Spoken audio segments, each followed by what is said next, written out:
তুমি করুণাময় জগতরে প্রাণ, তুমি যিশু, তুমি আল্লাহ, তুমি ভগবান।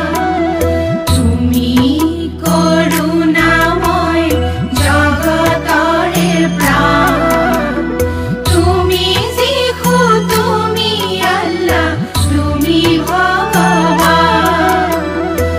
এই বিশ্ব সংসাৰ তোমাৰে সৃজন, সকলো জীৱকে তুমি কৰিছা পালন।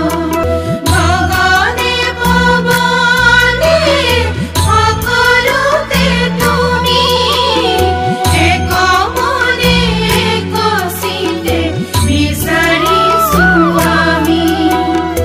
আমি মূঢ়মতি নাজানো বিনো।